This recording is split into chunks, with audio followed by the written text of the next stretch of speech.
J'ai oublié l'enregistreuse. Bismillah, walhamdulillah, wassalatu wassalamu ala rasulillah, wa ala alihi wa sahbihi wa man walahu amma ba'd. On commence aujourd'hui le cours 15 dans l'explication du livre Al-Furqan bayna awliya ar-Rahman wa awliya al-Shaytan de Cheikh al-Islam ibn Taymiyyah avec les commentaires de Cheikh Salih al-Fawzan, hafidhahullah ta'ala. Et on est arrivé à l'endroit dans le livre au début où il dit wa kana mushrikul arab يدعون أنهم أهل الله لسكناهم مكة ومجاورتهم البيت. Donc le Cheikh Ibn Taymiyyah il dit que les mushrikoun parmi les Arabes à l'époque ils prétendaient être les gens qui sont parmi les alliés d'Allah ou les gens proches d'Allah. Pourquoi? Parce qu'ils habitaient à Mecca et qu'ils étaient les voisins de la maison sacrée, de la Kaaba.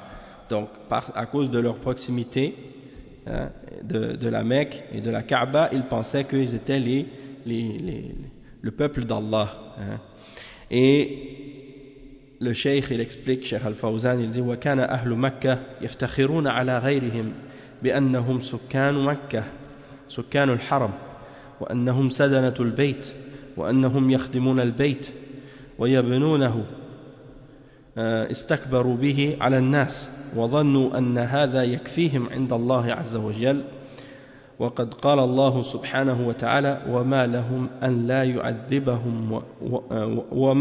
أن لا يعذبهم الله وهم يصدون عن المسجد الحرام وما كانوا أولياءه إن أولياؤه إلا المتقون ولكن أكثرهم لا يعلمون فأولياء البيت هم المتقون وما كان للمشركين أن يعمروا مساجد الله شاهدين على أنفسهم بالكفر أولئك حبطت أعمالهم وفي النار هم خالدون إنما يعمر مساجد الله من آمن بالله واليوم الآخر وأقام الصلاة وآتى الزكاة ولم يخشى إلا الله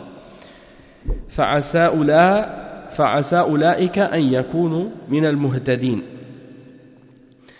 أجعلتم سقاية الحاج وعمارة المسجد الحرام كمن آمن بالله واليوم الآخر وجاهد في سبيل الله لا يستوون عند الله والله لا يهدي القوم الظالمين الذين آمنوا وهاجروا وجاهدوا في سبيل الله بأموالهم وأنفسهم أعظم درجة عند الله وأولئك هم الفائزون. هذه الفوارق فمجرد أنهم يخدمون البيت أو يبنونه أو يخدمون الحجاج ويسقون الحجاج هذا كله لا يكون لهم به ميزة على الناس.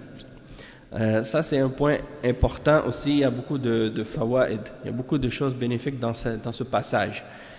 Cheikh Al-Fawzan il explique que les gens de la Mecque ils se vantaient aux autres Arabes du fait qu'ils étaient les habitants de Mecca.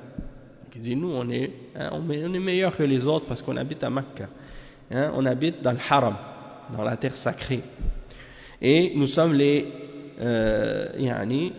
nous sommes les gens qui sommes responsables de la Kaaba. Nous sommes ceux qui nous occupons et nous servons la Kaaba. Et c'est nous qui la bâtissons. Et donc ils s'enflaient d'orgueil devant les autres par rapport à ces caractéristiques-là qu'ils avaient. Et ils pensaient que cela était suffisant pour eux auprès d'Allah. Et le cheikh il a cité par la suite certains versets dans lesquels Allah subhanahu wa ta'ala il les réfute à ce sujet-là. Et il mentionne le verset 34 dans Surat Al-Anfal en premier comme exemple. Et c'est le verset dans lequel Allah subhanahu wa ta'ala il dit qu'ont-ils pour Allah qu'ont-ils donc pour qu'Allah ne les châtie pas alors qu'ils repoussent les croyants de la mosquée sacrée, quoi qu'ils n'en soient pas les gardiens, quoi qu'ils n'en soient pas les gardiens. Et le terme gardien ou le mot gardien ici, c'est le mot qu'ils ont employé pour traduire le terme awliya, quoi qu'ils n'en sont pas les awliya, ce ne sont pas eux les awliya de la mosquée sacrée. Ce ne sont pas eux les gardiens, les protecteurs, les défenseurs de la mosquée sacrée. Ces awliya, c'est-à-dire ces gardiens, ces protecteurs, ce sont uniquement les pieux. Mais la plupart d'entre eux ne le savent pas. Donc ça, c'est le verset que le cheikh a cité. Ensuite, il explique que les protecteurs, les défenseurs de la Kaaba, hein, la maison d'Allah, ce sont les pieux, al-muttaqoun, ceux qui ont at-taqwa, hein, ceux qui se préservent d'Allah et qui préservent ses ordres. Et donc, il a cité par la suite des versets, c'est les versets 18 à 20 dans Surat At-Tawbah. Et dans ces versets-là, il y a plusieurs points importants au sujet de cette question-là. Donc, le verset 17 à 20, dans lesquels Allah subhanahu wa ta'ala dit « Il n'appartient pas aux mushrikines de peupler les mosquées d'Allah, vu qu'ils témoignent contre eux-mêmes de leur kufr, de leur mécréance. Voilà ceux dont les œuvres sont vaines, et dans le feu, ils demeureront éternellement. Ne peupleront les mosquées d'Allah que ceux qui croient en Allah et au jour dernier, qui accomplissent la salat, qui donnent la zakat et ne craignent personne excepté Allah. Il se peut que ceux-là soient du nombre des bien guidés. » Et le verset 19, ferez-vous de la charge de donner à boire aux pèlerins et d'entretenir la mosquée sacrée des devoirs comparables au mérite de celui qui croit en Allah et au jour dernier et lutte dans le sentier d'Allah. Donc c'est comme si dans ce verset, Allah subhanahu wa ta'ala dit, est-ce que vous voulez mettre à égalité le fait de donner à boire aux pèlerins et d'entretenir la mosquée? Vous voulez prendre ça et le mettre à égalité à celui qui croit en Allah et au jour dernier et qui lutte dans le sentier d'Allah? Allah dit, ils ne sont pas égaux auprès d'Allah. Hein? Et Allah ne guide pas les injustes. Donc, eux, ils disaient, nous, on s'occupe des pèlerins, on donne de l'eau aux pèlerins, hein? Les gens qui viennent pour faire le hajj, on les abreuve, on s'occupe d'eux, on les aide. Donc, ils se vantaient de ça et ils pensaient que c'était suffisant pour eux auprès d'Allah. Et Allah subhanahu wa ta'ala leur dit, pensez pas que ça c'est important, parce que le plus important c'est la foi en Allah et la foi au jour dernier, hein, et dans le fait de lutter dans le sentier d'Allah. Et Allah il dit non, donc ça c'est pas égal, il n'y a pas d'égalité entre ces deux choses-là, et Allah ne guide pas les injustes. Et dans ce verset-là, il y a beaucoup de points importants, parce que il y a beaucoup de gens comme ça qui, même aujourd'hui, ils se basent pour essayer pour montrer qu'ils font du bien aux autres.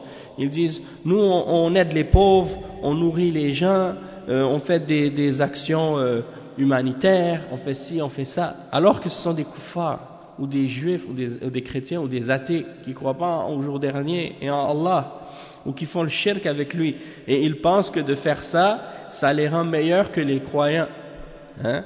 Donc Allah subhanahu wa ta'ala, il n'acceptera même pas les œuvres de ceux qui font le shirk, même s'ils ont des montagnes de bonnes œuvres, parce que le shirk annule la valeur de toute œuvre que quelqu'un peut faire. Et donc ici, c'est pour ça que Allah subhanahu wa ta'ala, il leur répond en disant, vous donnez peut-être à boire aux gens qui viennent faire le hajj, vous faites des choses de ce genre qui sont des bonnes choses, il n'y a pas de doute que c'est bien, mais le fait que vous soyez des kuffars, des mushrikines, eh bien ça fait que vos œuvres n'ont aucune valeur, et donc vous n'êtes pas égal à celui qui croit en Allah et au jour dernier et qui lutte dans le sentier d'Allah. Et le verset 20, ceux qui ont cru, qui ont émigré, qui ont fait la hijra et qui ont lutté par leurs biens et leurs personnes dans le sentier d'Allah ont les plus hauts degrés auprès d'Allah, et ce sont eux les victorieux. D'accord? Donc c'est un verset les versets très importants, et le cheikh il dit, voici la façon dont on doit distinguer entre les gens et comment on sépare entre les choses. Et il dit donc, le fait seulement de servir la maison et de s'en occuper, de la bâtir, ou de servir les pèlerins et de leur donner de l'eau ou des choses de ce genre, il dit tout ça, ça ne leur donne aucun mérite sur les autres, et aucune particularité sur les autres. Et il dit ensuite, Cheikh al-Islam, وَكَانُوا يَسْتَكْبِرُونَ بِهِ عَلَى غَيْرِهِمْ كما قال تعالى قد كانت آيتي تتلى عليكم فكنتم على أعقابكم تنكصون مستكبرين به سامرا تهجرون مستكبرين به سامرا تهجرون وقال تعالى وإذ يمكر بك الذين كفروا ليثبتوك أو يقتلوك إلى قوله وهم يصدون عن المسجد الحرام وما كانوا أولياءه إن أولياؤه إلا المتقون ولكن أكثرهم لا يعلمون.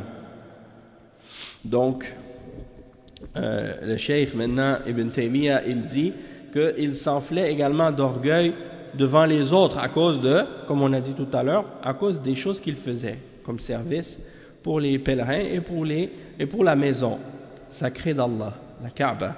Et le cheikh il cite ensuite les versets 66 et 67 dans Surat al-Mu'minun. Et on va lire la traduction de ces deux versets que le cheikh a cités. Allah subhanahu wa ta'ala dit dans ces versets ce qui signifie: mes versets vous étaient récités auparavant, mais vous vous en détourniez, enflant d'orgueil, vous vous en détourniez, enflant d'orgueil, et vous les dénigriez au cours de vos veillées.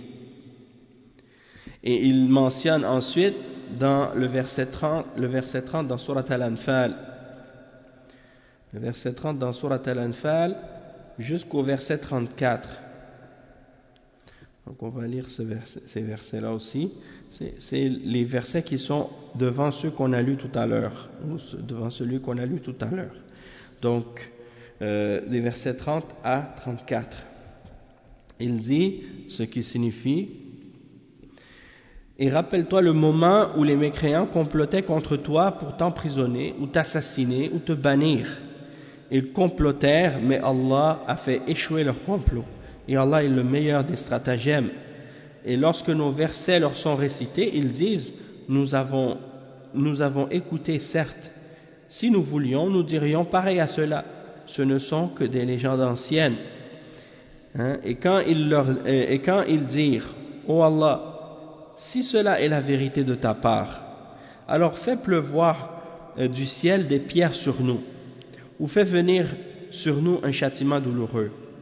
Allah n'est point tel qu'il les châtie alors que tu es au milieu d'eux, et Allah n'est point tel qu'il les châtie alors qu'ils demandent pardon. Et le verset 34, qu'ont-ils donc pour qu'Allah ne les châtie pas alors qu'ils repoussent les croyants de la mosquée sacrée, quoiqu'ils n'en sont pas les gardiens, ce n'en sont pas les awliya, car ces gardiens sont les pieux, les muttaqoun, ceux qui ont la taqwa, mais la plupart d'entre eux ne le savent pas. Et Cheikh Al-Fawzan, il explique maintenant ces versets. Il dit: يعني يقولون لو ما اتبعنا الرسول لو ما اتبعنا محمدا صلى الله عليه وسلم يكفينا أننا عمار البيت والقائمون على شؤونه مستكبرين به أي بالبيت سامرا يعني يسمرون بالليل في نواديهم ويتمدحون بذلك على الناس يعني تهجرون أي يقولون القول الهجر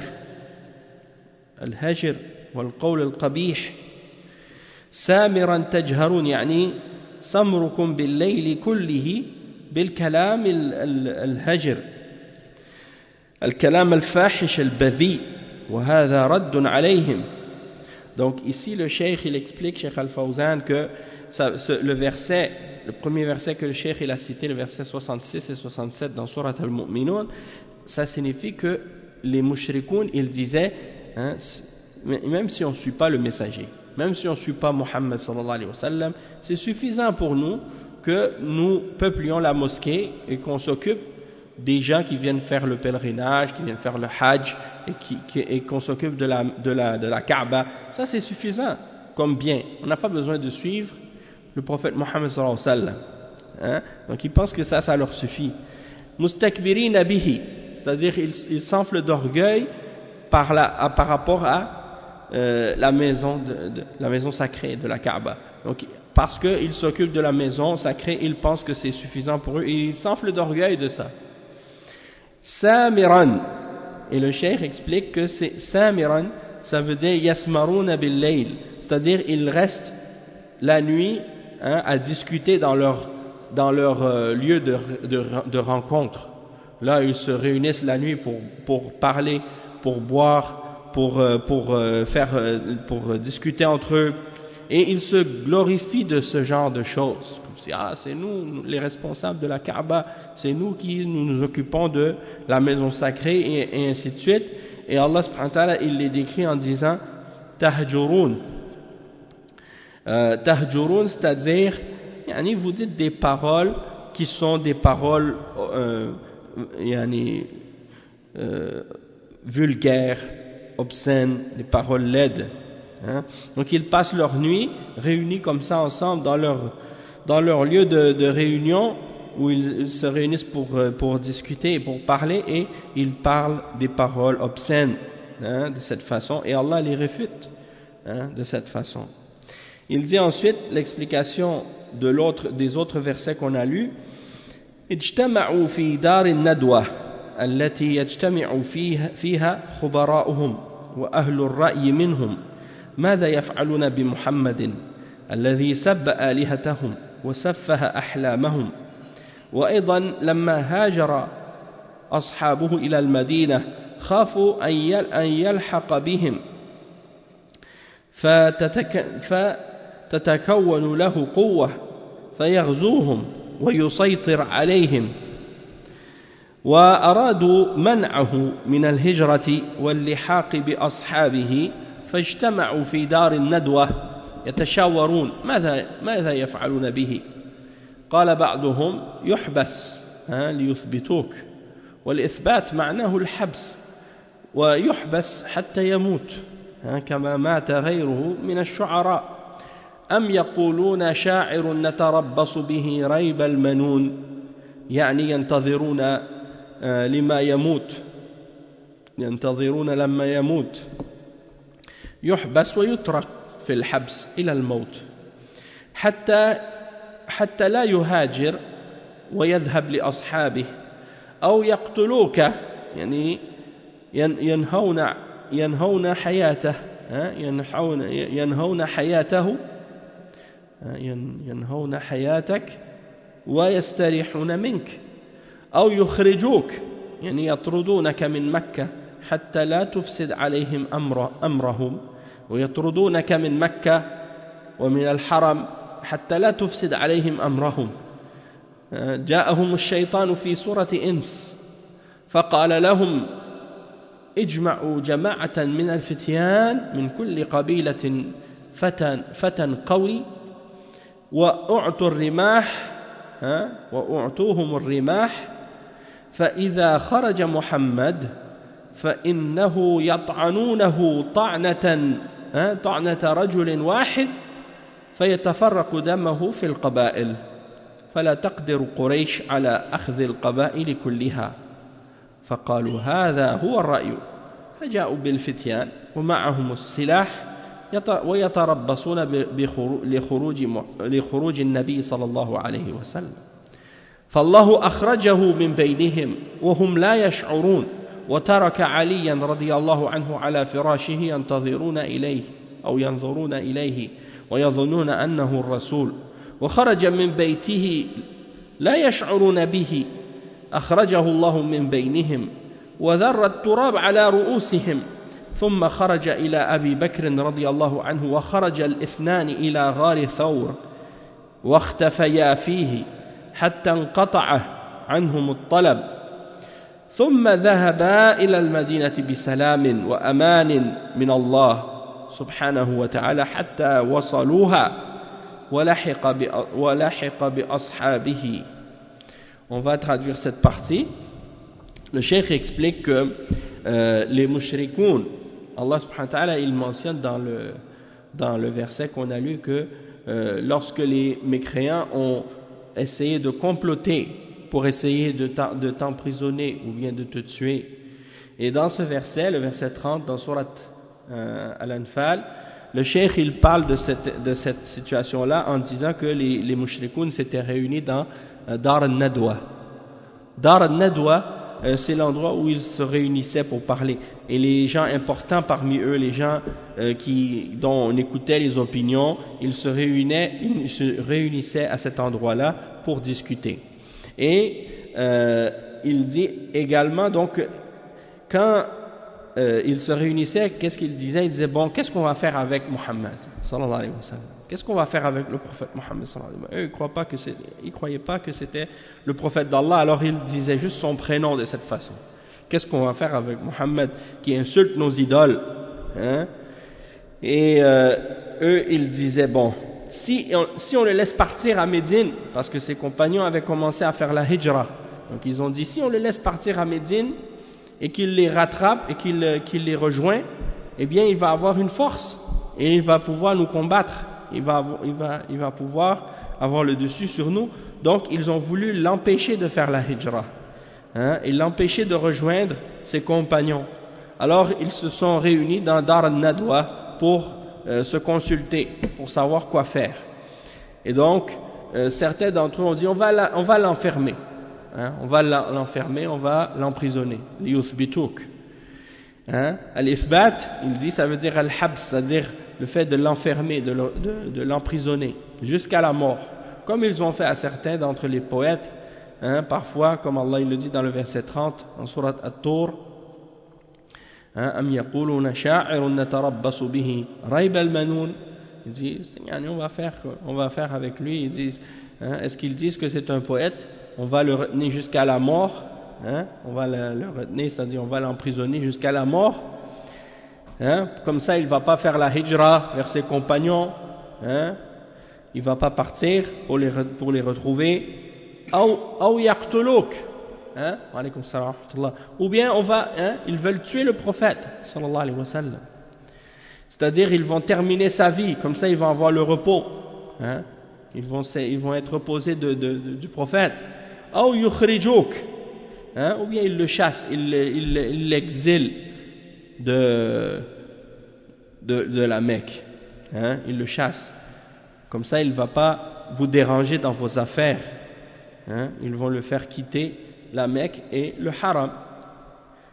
Et le shaitan leur est venu dans l'image d'un homme, apparence humaine, et le shaitan leur a dit, réunissez-vous, hein, réunissez des jeunes de chaque tribu. De chaque tribu, vous prenez un jeune qui est fort, hein, et puis qu'est-ce que vous allez faire? Vous allez leur donner à chacun de ces jeunes, hein, une lance, hein, et quand le prophète Muhammad sallallahu alayhi wa sallam va sortir de chez lui, ces jeunes vont tous l'attaquer en même temps avec la lance et ils vont le tuer. Et étant donné que ce sont plusieurs personnes de différentes tribus qui sont réunies pour le tuer, eh bien la tribu de Quraysh ne pourra pas demander son sang, hein, pourra pas demander la réparation pour son sang, et elle ne pourra pas attaquer toutes les autres tribus, parce que vous savez qu'à l'époque c'était comme ça. Si quelqu'un tue quelqu'un d'une autre tribu, hein, eh bien la tribu en question va se venger de la tribu qui a tué la personne de leur tribu. Mais si c'est toutes les tribus en même temps qui étaient unies pour tuer une personne, eh bien c'est impossible pour cette tribu de combattre toutes les tribus en même temps. Donc c'était ça leur idée, hein? Donc ils ont accepté cette idée-là. Ils ont pris des jeunes qui sont costauds, qui sont forts. Ils leur ont à chacun d'eux ils ont donné une arme, hein, une lance, et donc ils se sont placés devant la maison du prophète sallallahu alayhi wa sallam, ou bien près de la maison du prophète sallallahu alayhi wa sallam et ils ont attendu qu'il sorte. Ils ont attendu que le prophète Mohammed sallallahu alayhi wa sallam sorte de chez lui. Et il dit فَاللَّهُ أَخْرَجَهُ مِنْ بَيْنِهِمْ. Allah subhanahu wa ta'ala l'a fait sortir par devant eux sans même qu'ils s'en aperçoivent. Et il a laissé dans sa maison, dans son lit, Ali radiyallahu anhu qui était à sa place. Eux, ils le regardaient dans la maison croyant que c'était le prophète Mohammed sallallahu alayhi wa sallam. Mais plutôt c'était pas lui, c'était Ali radiyallahu anhu, son cousin. Et donc, le prophète sallallahu alayhi wa sallam, pendant que eux ils regardent dans le lit, ils voient Ali couché, ils pensent que c'est le prophète sallallahu alayhi wa sallam. Pendant ce temps-là, lui, le prophète sallallahu alayhi wa sallam, il sort. Et eux, ils s'en apercevaient même pas. Et il met sur la tête de chacun d'entre eux un peu de sable, un peu de terre sur leur tête, de la poussière. Il met ça sur la tête de chacun d'entre eux et puis il part. Et ils se sont même pas aperçus de ça. Et il est allé rejoindre Abu Bakr radiyallahu anhu qui l'attendait. Et ils se sont donc cachés, les deux, Abu Bakr ainsi que le prophète Mohammed sallallahu alayhi wa sallam, dans la caverne qu'on appelle Ghar Thawr. Et ils se sont cachés à cet endroit-là jusqu'à ce que les recherches s'arrêtent, jusqu'à ce que cessent les recherches. Parce que pendant un bon bout de temps, ils avaient lancé une alerte pour retrouver le prophète sallallahu alayhi wa sallam. Donc, ils faisaient des tours comme ça, ils faisaient des surveillances dans les entourages pour essayer de le trouver. Et ils envoyaient des hommes, même ils ont mis même une rançon sur sa tête. Qui est-ce qui allait ramener le prophète Mohammed sallallahu alayhi wa sallam? Sauf que Allah subhanahu wa ta'ala les a protégés, il les a préservés contre eux. Et donc, ils ne les ont pas trouvés. Et quand les recherches se sont calmées, et donc le prophète sallallahu alayhi wa sallam est parti en toute sécurité vers Médine, et il est arrivé là-bas. Et Allah subhanahu wa ta'ala l'a donc préservé et a fait en sorte qu'il puisse rejoindre ses compagnons à Médine. Il dit le cheikh وقال عز وجل وإذ يمكر بك الذين كفروا ليثبتوك أو يقتلوك أو يخرجوك ويمكرون ويمكر الله والله خير الماكرين مكر الله لرسوله فأخرجه من بينهم وهم لا يشعرون بطريقة عجيبة ويمكرون ويمكر الله والله خير الماكرين إلى قول الله عز وجل وما كان صلاتهم عند البيت إلا مكاء وتصدية فذوقوا العذاب بما كنتم تكفرون إن الذين كفروا ينفقون أموالهم ليصدوا عن سبيل الله فسينفقونها ثم تكون عليهم حسرة ثم يغلبون والذين كفروا إلى جهنم يحشرون وقال وهم يصدون عن المسجد الحرام وإذ قالوا اللهم إن كان هذا هو الحق من عندك يعني يتحدون الله عز وجل فامطر علينا حجارة من السماء إن كان هذا القرآن من عندك يتحدون الله فأمطر علينا حجارة من السماء أو بعذاب أليم أو ائتنا بعذاب أليم يتحدون الله عز وجل قال الله عز وجل وما كان الله ليعذبهم وأنت فيهم ما دام الرسول صلى الله عليه وسلم بين أظهرهم فلن يعذبهم الله وما كان الله ليعذبهم وأنت فيهم وما كان الله معذبهم وهم يستغفرون فذكر مانعين من العذاب المانع الأول وجود الرسول صلى الله عليه وسلم بين أظهرهم كل نبي من الأنبياء إنما يهلك قومه إذا أخرجه الله من بينهم والمانع الثاني وما كان الله معذبهم وهم يستغفرون لأن الاستغفار يدفع العذاب الاستغفار يدفع العذاب ثم قال عز وجل وما لهم أن لا يعذبهم الله وهم يصدون عن المسجد الحرام وما كانوا أولياءه إن أولياؤه إلا المتقون ولكن أكثرهم لا يعلمون يمنعون الحجاج والمعتمرين ويسيطرون على الناس وهم يصدون عن المسجد الحرام صد النبي صلى الله عليه وسلم وأصحابه عام الحديبية. Donc le cheikh il explique que Allah subhanahu wa ta'ala dit ensuite dans le verset 30 dans Surat Al-Anfal, et ils rusent lorsque les mouchriquins faisaient les ruses contre toi pour t'enfermer ou pour te tuer ou pour t'expulser, et ils rusent, ils font leur complot, et Allah fait son complot, et Allah est le meilleur des comploteurs. Et donc Allah subhanahu wa ta'ala il a comploté en faveur de son messager pour le faire sortir de parmi eux, et eux ils ne se sont même pas aperçus de sa sortie, et c'est d'une façon étonnante qu'il est sorti, et c'est ce qui démontre l'exemple de ce que Allah mentionne lorsqu'il dit que eux ils font des complots et Allah fait ses complots, et le meilleur des comploteurs c'est Allah subhanahu wa ta'ala, puisqu'il complote contre ceux qui font des ruses et contre les mouchriquins et les kuffars qui veulent comploter contre les musulmans, et jusqu'à ce que Allah subhanahu wa ta'ala dise وَمَا كَانَ صَلَاتُهُمْ. Donc ça c'est les versets 35 et 36 dans Surat Al-Anfal. Et je pense qu'on a lu ce verset tout à l'heure. Et leur prière auprès de la maison n'est que sifflement et frappement de main.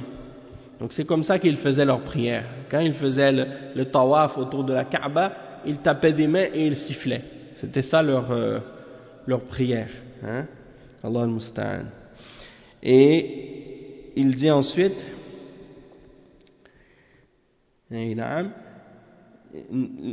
leur prière auprès de la maison, c'est-à-dire la Kaaba, n'est que sifflement et battement de main. Goûtez donc au châtiment à cause de votre mécréance. Ceux qui ne croient pas, Allah subhanahu wa ta'ala dit ici, regardez ce verset, c'est tellement c'est puissant ce verset. Allah subhanahu wa ta'ala dit, et ceux qui ont mécru, qui ont rejeté la foi, ceux qui sont dans le kufr, ils dépensent leur argent pour obstruer le sentier d'Allah, pour empêcher les gens de rentrer dans la foi et de pratiquer leur religion. Or, après avoir dépensé cet argent-là, ce sera pour eux un sujet de regret et de remords. Ils vont regretter d'avoir dépensé cet argent-là. Et il dit, puis ils seront vaincus. Et tous ceux qui ont renié la foi seront rassemblés vers l'enfer. Donc les kuffars, tout le temps, c'est comme ça. Tu les vois, ils sont prêts à dépenser des grosses sommes d'argent pour essayer de faire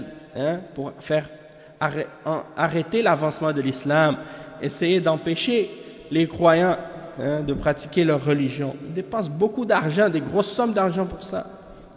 Et qu'est-ce qu'ils dépensent? Ça devient une source de regret pour eux, et ils sont quand même vaincus malgré tout. Ça se retourne toujours contre eux. Et il cite ensuite les versets 34 dans Surat Al-Anfal, وَهُمْ يَصُدُّونَ عَنِ الْمَسْجِدِ الْحَرَامِ, alors qu'ils obstruent le sentier, la maison sacrée, ils repoussent les croyants et les empêchent d'arriver jusqu'à la mosquée sacrée. Et il dit وَإِذْ قَالُوا اللَّهُمَّ إِنْ كَانَ هَذَا هُوَ الْحَقُّ مِنْ عِنْدِكَ. Ça c'est le verset 32. Quand ils dirent, oh Allah, si cela est la vérité de ta part. Donc ça c'est l'attitude des mouchriquins. Au lieu d'invoquer Allah, puis de lui demander, oh Allah, si l'islam c'est la vérité, guide-nous à la vérité, fais-nous entrer dans la foi, fais-nous accepter la vérité. Au lieu de demander ça, qu'est-ce qu'ils demandent? Ils mettent Allah au défi. Et ils disent, oh Allah, si ceci, c'est l'islam et la vérité de ta part, alors fais pleuvoir du ciel des pierres sur nous. Yani, subhanallah, c'est comme si il demande le contraire de qu'est-ce qui est le bon sens. Au lieu de demander la guidance d'Allah, il demande le châtiment d'Allah. Donc il disait, si ceci est la vérité de ta part, alors fais pleuvoir des pierres du ciel sur nous, ou fais venir sur nous un châtiment douloureux. Yani, subhanallah. Et Allah subhanahu wa ta'ala, il leur a répondu en disant, Allah n'est point tel qu'il les châtie alors que tu es au milieu d'eux, c'est-à-dire alors que toi, c'est-à-dire le prophète sallallahu alayhi wa sallam, et Allah n'est point tel qu'il les châtie alors qu'il demande pardon. Et ça, c'est les deux raisons pour lesquelles Allah subhanahu wa ta'ala retenait son châtiment à leur sujet. Et donc, il mentionne la première raison, c'est que le messager était parmi eux. Et il dit que tous les prophètes, parmi les prophètes, Allah subhanahu wa ta'ala fait uniquement périr leur peuple après avoir fait sortir leur messager de parmi eux. Et la deuxième raison pour laquelle Allah subhanahu wa ta'ala ne les a pas châtiés, il dit parce qu'ils demandaient pardon. Et le cheikh, il explique que le fait qu'ils demandent pardon, eh bien ça repousse le châtiment. Ça repousse le châtiment parce que quand on demande le pardon à Allah pour nos péchés, eh bien ça repousse nos châtiments. Et il dit, et ensuite, donc il a mentionné la suite du verset, il dit وَمَا لَهُمْ أَنْ لَا يُعَذِّبَهُمُ اللَّهُ وَهُمْ يَصُدُّونَ عَنِ الْمَسْجِدِ الْحَرَامِ وَمَا كَانُوا أَوْلِيَاءَهُ إِنْ أَوْلِيَاؤُهُ إِلَّا الْمُتَّقُونَ وَلَكِنَّ أَكْثَرَهُمْ لَا يَعْلَمُونَ. Yani, parce que ils obstruaient le sentier pour les gens qui voulaient faire le hajj ou la umrah parmi les musulmans. Ils ne les laissaient pas aller jusqu'à la Kaaba. Et ça, c'est ce qui est mentionné dans le verset 24. Qu'ont-ils donc pour qu'Allah ne les châtie pas alors qu'ils repoussent les croyants de la mosquée sacrée, tant qu'ils n'en soient pas les gardiens. Et il dit, le cheikh, que c'est ce qui est arrivé l'année de Al-Hudaybiyah, quand le prophète sallallahu alayhi wa sallam était parti pour faire la umrah avec ses compagnons, et que eux ils se sont objectés et ils les ont empêchés de continuer leur chemin pour aller vers la mosquée. Ils les ont empêchés de faire leur umrah. Il dit وَمَا كَانُوا أَوْلِيَاءَهُ, alors qu'ils n'en sont pas les gardiens. وَهَذَا مَحَلُّ الشَّاهِدِ مَا كَانُوا أَوْلِيَاءَهُ ما كانوا أولياء المسجد الحرام إن أولياؤه إلا المتقون ولكن أكثرهم لا يعلمون. Donc le point qu'on veut établir dans tout ce qu'on a expliqué ici, l'important c'est de savoir que ce ne sont pas eux les awliya de la mosquée sacrée. Ce ne sont pas eux les protecteurs et les défenseurs de la mosquée sacrée. Ces protecteurs ne sont que les pieux, ceux qui ont at-taqwa et qui sont al-muttaqoun. Le cheikh il explique ensuite, il dit فَبَيَّنَ سُبْحَانَهُ أَنَّ الْمُشْرِكِينَ لَيْسُوا أَوْلِيَاءَهُ وَلَا أَوْلِيَاءَ بَيْتِهِ وَإِنَّمَا أَوْلِيَاؤُهُ الْمُتَّقُونَ. وثبت في الصحيحين عن عمرو بن العاص رضي الله عنه قال سمعت رسول الله صلى الله عليه وسلم يقول جهارا من غير سر إن آل فلان ليسوا لي بأولياء يعني طائفة من أقاربه وإنما ولي الله وصالح المؤمنين. نعم. Donc Cheikh l'Islam Ibn Taymiyyah, il cite ce verset, il cite ce hadith plutôt. Il dit premièrement que Allah subhanahu wa ta'ala a clarifié dans ce passage-là que les mushrikoun ne sont pas ses alliés. Allah subhanahu wa ta'ala il mentionne que les mushrikoun ne sont pas ses alliés, ne sont pas ses serviteurs rapprochés. Et ils ne sont pas non plus les alliés de sa maison, les gardiens, les protecteurs de sa maison sacrée.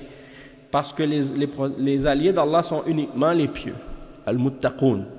Et il dit qu'il est rapporté dans As-Sahihayn, dans le Bukhari et Muslim, selon Amr ibn al-As radiyallahu anhu, qu'il a entendu le messager d'Allah sallallahu alayhi wa sallam mentionner à voix haute, sans que ce soit en secret. Il a dit, certes, la famille d'un tel ne sont pas mes awliya, c'est-à-dire il parlait d'un groupe parmi ses proches de sa famille. Il a dit, ceux-là ne sont pas mes awliya, ne sont pas mes alliés.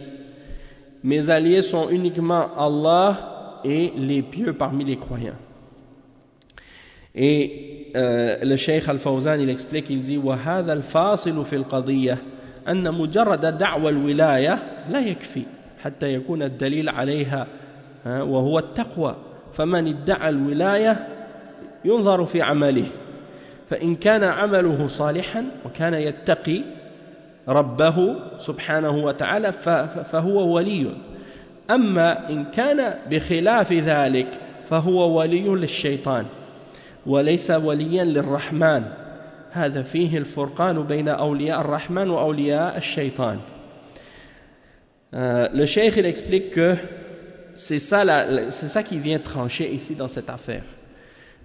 C'est pas suffisant de prétendre uniquement être un serviteur rapproché pour Allah.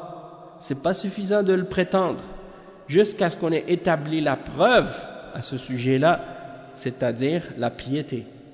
C'est la piété qui vient déterminer ici pour celui qui est un serviteur rapproché ou non.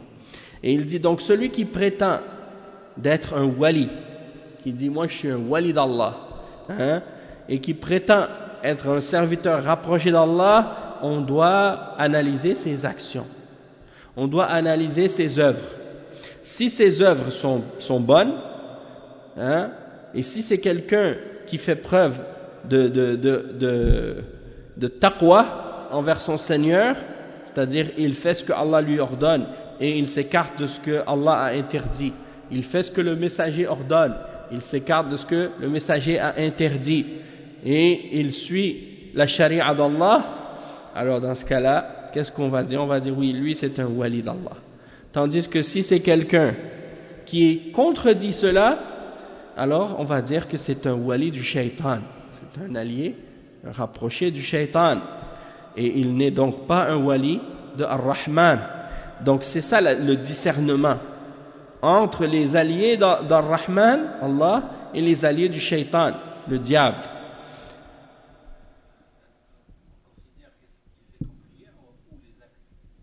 C'est-à-dire que les actes, la prière fait partie des actes aussi. La prière et les autres actes, pas seulement la prière toute seule. Parce que des fois, il y a des gens, par exemple, peut-être il fait des prières, puis après, quand il rentre chez lui, il fait du sihr, il fait de la sorcellerie. Ou bien, il prétend connaître l'avenir. Il dit aux gens, venez me voir, je vais vous dire votre avenir. Qu'est-ce qui va vous arriver demain? Si tu vas avoir du succès dans tes affaires, ou tu vas trouver la femme de tes rêves. Et donc, les gens vont chez lui, ils lui donnent de l'argent, lui il fait semblant, il fait des trucs, je sais pas quoi, et puis il dit, oui, toi tu vas avoir du bonheur, toi tu vas avoir ci, toi tu vas avoir ça. Ça c'est du shirk, c'est du kufr. Et pourtant il fait la prière, il va à la mosquée, il fait la prière, il fait ça juste pour tromper les gens. Donc c'est pas suffisant juste que quelqu'un il fasse certaines œuvres. Il faut que tout ce qu'il fait comme action soit en accord avec les principes de la piété et de la foi.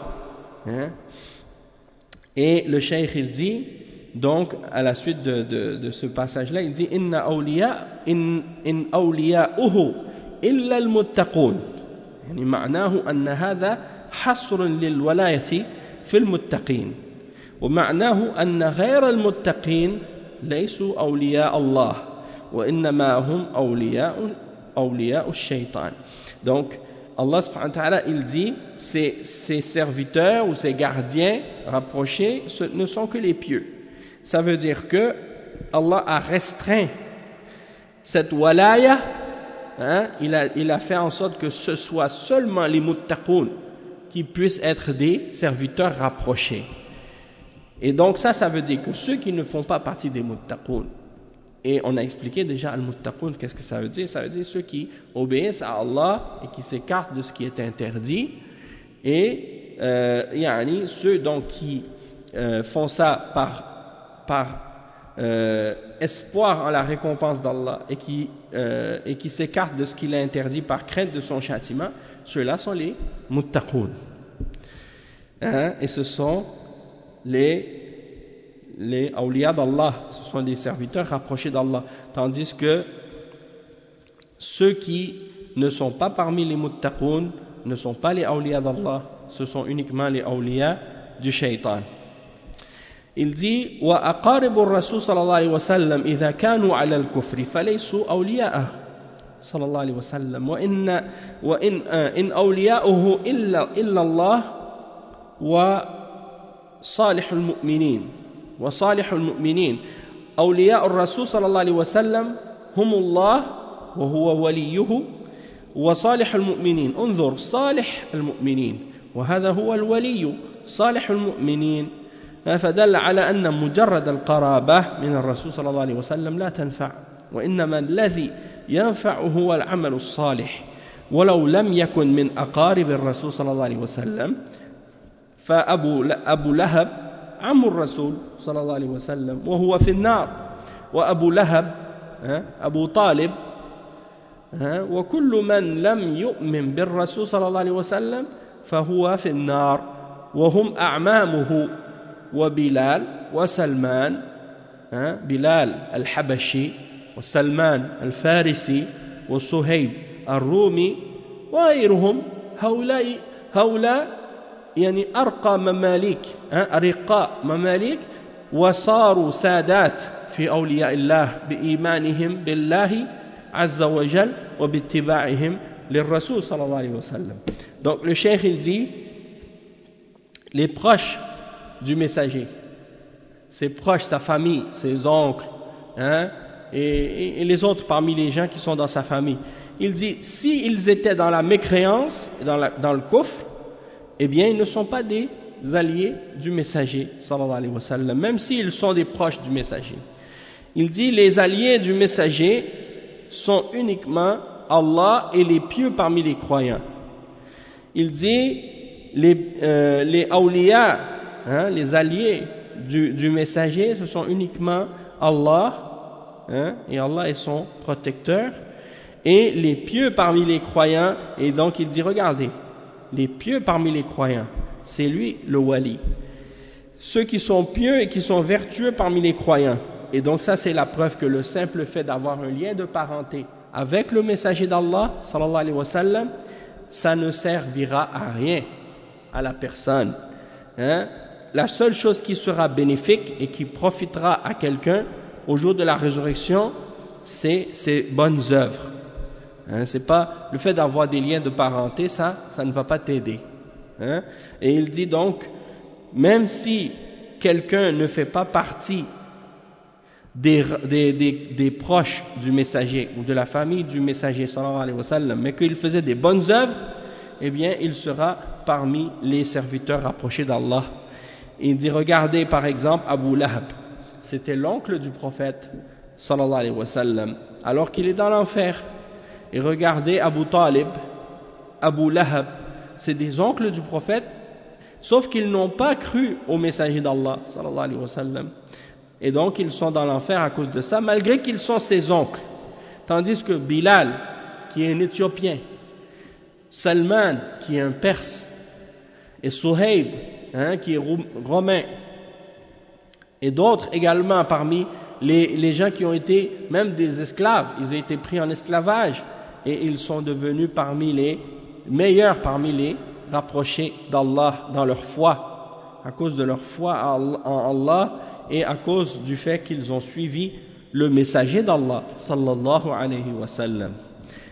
Donc Cheikh l'Islam il dit ensuite وهذا موافق لقوله تعالى فإن الله هو مولاه وجبريل وصالح المؤمنين والملائكة بعد ذلك ظهير وصالح المؤمنين وهو من كان صالحا من المؤمنين وهم المؤمنون المتقون أولياء الله ودخل في ذلك أبو بكر وعمر وعثمان وعلي.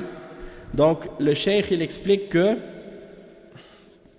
que ce que le messager d'Allah sallallahu alayhi wa sallam a dit dans ce hadith, c'est en accord avec ce que Allah subhanahu wa ta'ala a mentionné dans le verset 4 dans Surat At-Tahrim. Et on va lire le verset en question que le cheikh il a cité, dans lequel Allah subhanahu wa ta'ala il dit ce qui signifie. On a dit le verset 4. Non, mais si vous répondez, mais si vous le soutenez,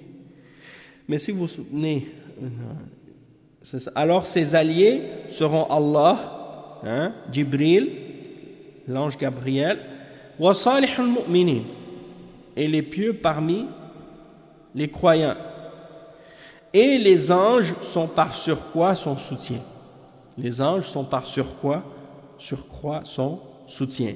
Donc tout ça c'est pour montrer que cette parole du prophète sallallahu alayhi wa sallam qu'on a lu tout à l'heure, c'est en accord avec ce que Allah dit dans ce verset-là, que les croyants pieux et vertueux, ce sont eux, les alliés du messager sallallahu alayhi wa sallam. Et donc ce sont les pieux parmi les croyants, ce sont donc les muttaqoun. Le prophète Mohammed sallallahu alayhi wa sallam, il a parlé de ça dans le hadith rapporté par Muslim dans son Sahih. Et si vous voulez, même on peut le sortir dans le Sahih Muslim, le hadith authentique. Un homme est venu voir le prophète Mohammed sallallahu alayhi wa sallam, il lui a dit Aina abi, son père était mort. Il a dit mon père il est où? Est-ce qu'il est au paradis ou en enfer? Et il lui a dit ton père il est en enfer. Le prophète sallallahu alayhi wa sallam, s'il dit des choses comme ça c'est parce que Allah lui a révélé. Donc quand il a dit ton père est en enfer, l'homme est parti triste. Et le prophète sallallahu alayhi wa sallam, il l'a rappelé, il a dit reviens. Alors l'homme est revenu, il lui a dit mon père et ton père sont en enfer. Il lui a dit mon père et ton père sont en enfer, en voulant dire même moi aussi mon père il est en enfer, et pourtant je suis pas comme si j'accepte cette réalité, parce que c'est son sort. Non.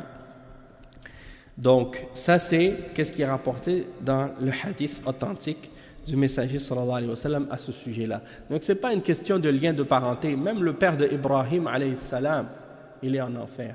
Et Allah subhanahu wa ta'ala le mentionne même dans le Coran à propos du père d'Ibrahim. Et même le prophète sallallahu alayhi wa sallam, quand il a appelé, on a lu ce hadith-là dans les cours précédents, même quand il a réuni, quand les gens de sa tribu étaient réunis, et il les a appelés un par un, et il lui a dit, il a dit même à sa fille, il dit, oh Fatima, sauve-toi, car je ne peux rien faire auprès d'Allah pour toi. Demande-moi de mes biens ce que tu veux, mais je ne peux rien faire pour toi auprès d'Allah au jour de la résurrection. Donc ça veut dire, le lien de parenté ne peut rien faire pour sauver quelqu'un, même si la personne en question est un lien de parenté avec le plus grand parmi les prophètes, comme le prophète Mohammed sallallahu alayhi wa sallam ou le prophète Ibrahim alayhi salam. Ça ne peut pas te sauver.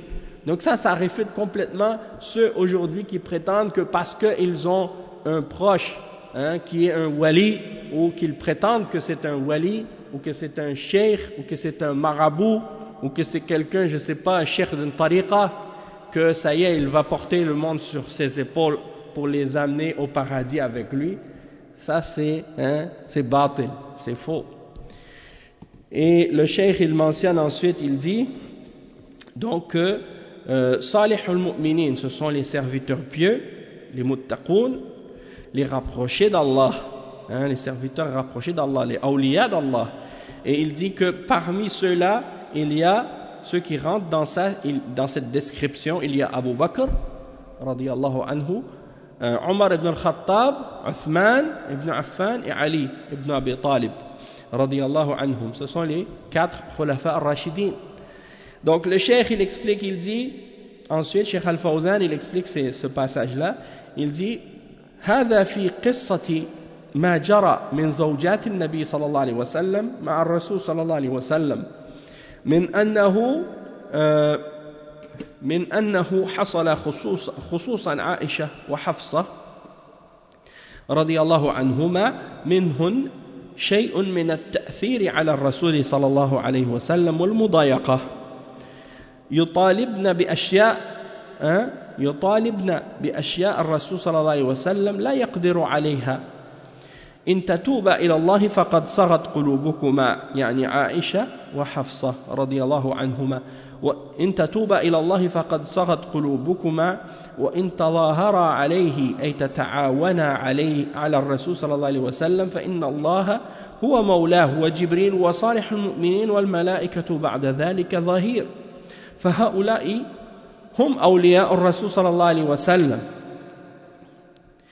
هم أولياء الرسول صلى الله عليه وسلم الله وملائكته وصالح المؤمنين هم أولياء الرسول صلى الله عليه وسلم وأحبابه وأنصاره ومن كان هؤلاء أولياؤه فلن يغلب. Et le cheikh il a mentionné le hadith de cette histoire en note de bas de page. Il dit عن ابن جريج قال زعم عطاء أنه سمع عبيد بن عمير يقول سمعت عائشة رضي الله عنها تزعم أن النبي صلى الله عليه وسلم كان يمكث عند زينب بنت جحش ويشرب عندها عسلا فتواصيت أنا وحفصة أن أيتنا دخل عليها النبي صلى الله عليه وسلم فلتقل إني أجد منك ريح مغافير أكلت مغافير فدخل على إحداهما فقالت ذلك له فقال لا بل شربت عسلا عند زينب بنت جحش ولن أعود له فنزلت يا أيها النبي لما تحرم ما أحل الله لك إن تتوبا إلى الله يعني لعائشة وحفصة وإذ أصر النبي إلى بعض أزواجه حديثا لقوله بل شربت عسلا أخرجه البخاري ومسلم. C'est quoi l'histoire en question? C'est que en fait le prophète sallallahu alayhi wa sallam il restait chez une de ses épouses Zaynab bint Jahsh et il mangeait du miel, il prenait du miel chez elle. Il restait chez elle et il prenait du miel. Et deux de ses épouses, Aïcha et Hafsa, se sont mis d'accord pour dire que lorsqu'il venait chez elle, lorsqu'il allait venir chez elle, de demander s'il avait mangé quelque chose qui sent mauvais, pour qu'il cesse de manger le miel, pour qu'il cesse d'aller chez cette épouse-là pour manger le miel. Alors Aïcha, elle a dit à Hafsa, lorsqu'il va venir chez toi, demande-lui, est-ce que tu as mangé telle chose? Et effectivement, quand il est venu chez elle, elle lui a posé la question. Et quand il est allé chez Aïcha, elle lui a posé la même question encore. Donc il a dit, ça y est, je ne vais plus manger le miel, parce que si ça me fait donner une mauvaise odeur, je ne vais plus le manger. Puis Allah subhanahu wa ta'ala a révélé à ce sujet-là un verset qui dit, ô messager, ô prophète, pourquoi tu t'interdis ce que Allah t'a rendu licite pour chercher l'agrément de tes épouses? Et ensuite, donc Allah subhanahu wa ta'ala, dans le verset à la suite, il mentionne donc à ces deux femmes-là de se repentir. Et il dit dans le verset donc que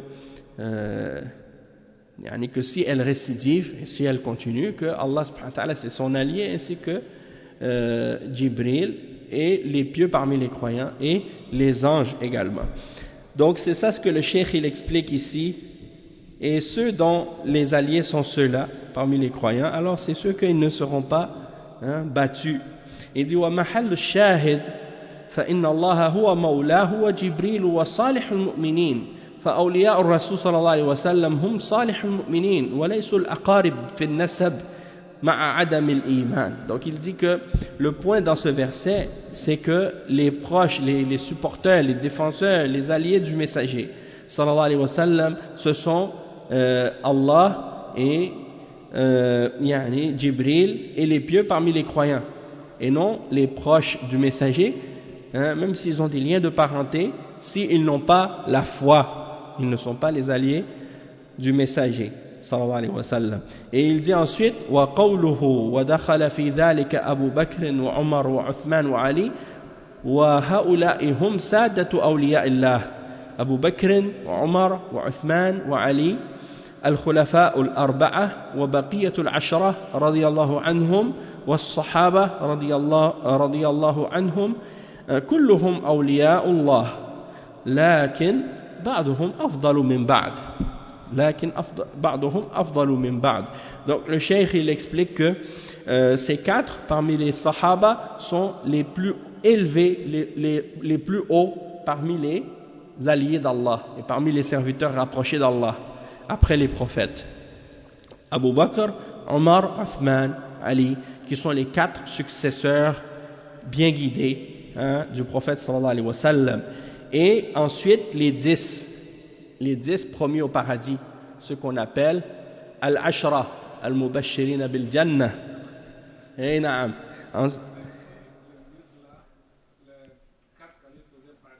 Oui, les 4 califes font partie des 10 premiers au paradis. Donc il y a les 4 khulafa, puis il y a les 6 autres. Hein? Et les 6 autres, parmi eux, il y a Az-Zubayr, il y a Talha, il y a Sa'd ibn Abi Waqqas, Abdurrahman ibn Auf, Mu'adh ibn Jabal, et il y a peut-être le 10e, c'est Sa'd ibn Sahl, je pense. Sa'd ibn Sahl. Et il y en a d'autres également parmi les Mubashirin bil Jannah qui ne font pas partie des 10, comme Thabit ibn Qais et d'autres également. Ensuite, le cheikh il dit وسائر أهل بيعة الرضوان الذين بايعوا تحت الشجرة وكانوا 1400 كلهم في الجنة كما ثبت في الصحيح عن النبي صلى الله عليه وسلم أنه قال لا يدخل النار أحد بايع تحت الشجرة. Donc le cheikh dit, de même que tous les sahaba qui ont fait la bay'a, l'allégeance de l'agrément, bay'atul ridwan, sous l'arbre, hein, je pense que c'était lorsqu'ils sont partis à Al-Hudaybiyah. Ils ont fait tous l'allégeance au messager sous cet arbre, et ils étaient 1400 parmi les sahaba. Et il dit, ils seront tous au paradis. Parce que le prophète sallallahu alayhi wa sallam a dit, dans le hadith qui est rapporté par Muslim, il dit, tous ceux, il dit, nul n'entrera en enfer, hein, nul n'entrera en enfer s'il fait partie de ceux qui ont donné l'allégeance sous l'arbre. Et Allah subhanahu wa ta'ala, il parle de cette allégeance-là dans Surat Al-Fath. Hein? لقد رضي الله عن المؤمنين إذ يبايعونك تحت الشجرة. Allah a certes été satisfait des croyants lorsqu'ils t'ont donné l'allégeance sous l'arbre. Et le cheikh il dit يوم الحديبية, Cheikh Al-Fawzan il dit يوم الحديبية لما حصل من المشركين الصد لرسول الله صلى الله عليه وسلم والصحابة عن الوصول إلى البيت فأرادوا التفاوض ثم أرسل الرسول صلى الله عليه وسلم عثمان رضي الله عنه إلى أهل مكة فأشيع أن عثمان رضي الله عنه قد قتل في مكة فالنبي صلى الله عليه وسلم طلب أصحابه للبيعة على القتال فبايعوه تحت الشجرة على القتال لقد رضي الله عن المؤمنين إذ يبايعونك تحت الشجرة فنالوا هذه الكرامة وهي رضا الله عنهم وكانوا 1400 لقد رضي الله عنهم وأخبر النبي صلى الله عليه وسلم أنهم لا يدخلون النار فهؤلاء هم أولياء الله على الحقيقة. Donc le cheikh il dit, et le jour de Al-Hudaybiyah, lorsque les mushrikoun ont empêché le messager sallallahu alayhi wa sallam ainsi que les sahaba d'aller jusqu'à la Kaaba, ils ont donc voulu faire des négociations. Et le messager d'Allah sallallahu alayhi wa sallam a envoyé Uthman à Mecca, radiyallahu anhu, pour qu'il négocie pour les musulmans. Et la rumeur est sortie que Uthman avait été tué à Mecca. Alors à ce moment, le prophète sallallahu alayhi wa sallam avait demandé aux sahaba de donner l'allégeance pour le combat, pour se préparer au combat. Donc il a pris leur allégeance et qu'ils allaient combattre à ce moment-là. Et Allah subhanahu wa ta'ala a révélé dans le verset 18 dans Surat Al-Fath que certes Allah a été satisfait des croyants lorsqu'ils t'ont donné l'allégeance sous l'arbre. Et donc ils ont reçu cet honneur d'Allah subhanahu wa ta'ala, c'est-à-dire son agrément, et ils étaient 1400. Et Allah a été satisfait d'eux, et le prophète sallallahu alayhi wa sallam a mentionné au sujet de ces 1400 qu'ils n'entreront pas en enfer, et donc ceux-là sont les awliya d'Allah, des vrais awliya d'Allah, des vrais serviteurs rapprochés d'Allah. Donc on va s'arrêter ici pour aujourd'hui. On continuera la suite Inch'Allah demain. سبحانك اللهم وبحمدك أشهد أن لا إله إلا أنت أستغفرك وأتوب إليك وصلى الله وسلم على نبينا محمد وعلى آله وصحبه أجمعين والسلام عليكم ورحمة الله وبركاته.